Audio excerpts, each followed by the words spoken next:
Isa sa aming target ay itong lalaki na mukhang nagpapahinga at makikita nating dumaan ang aming aktor at ilaglag ang 20 pesos. Ibabalik nga ba nito?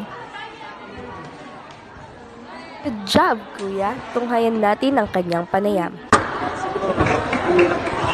Ang hirap po hanapin ng pera. Baka po kailangan kumanta. May mga estudyante na aakyat ng second floor. Sasabihin sila ng ating mga aktor at ilalaglag ng 20 pesos. Ating tungayan kung kanila nga bang ito'y babalik.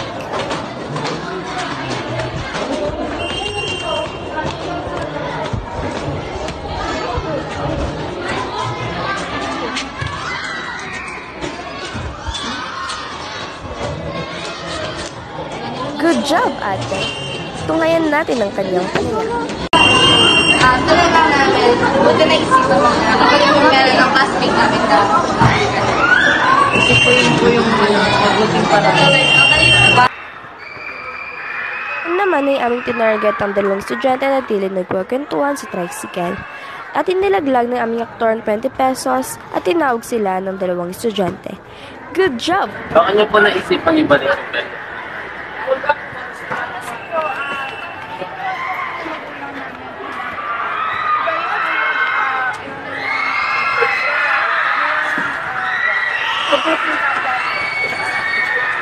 Thank you po. Ngayon naman ay sinubukan ng aming aktor na Martin Tila siya'y nagmamadali at biglang nalaglag ang kanyang mga gamit. Tunghayan natin kung tutulungan nga ba siya.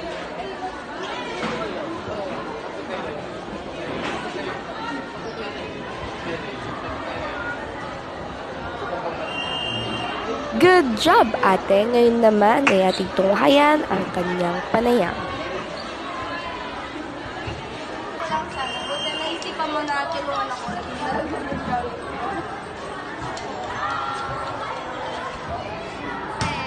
Hindi naman po masamang tumulong kung kaya din naman. Saka, parang nagmamadali po kayo kaya tinulungan. Thank you po.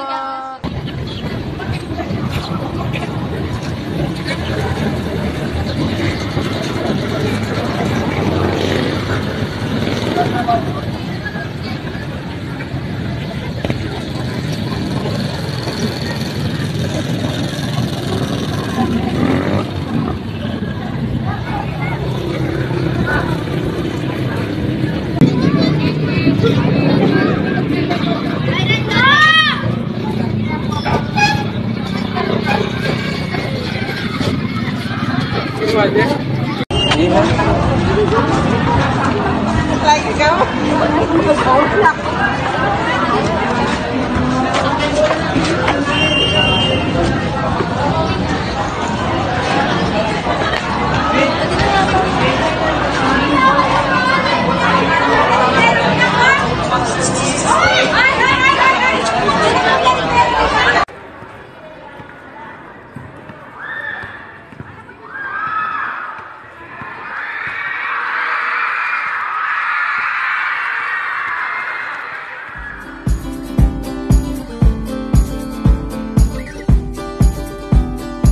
Huwag kalimutan, piliin maging mabuting tao.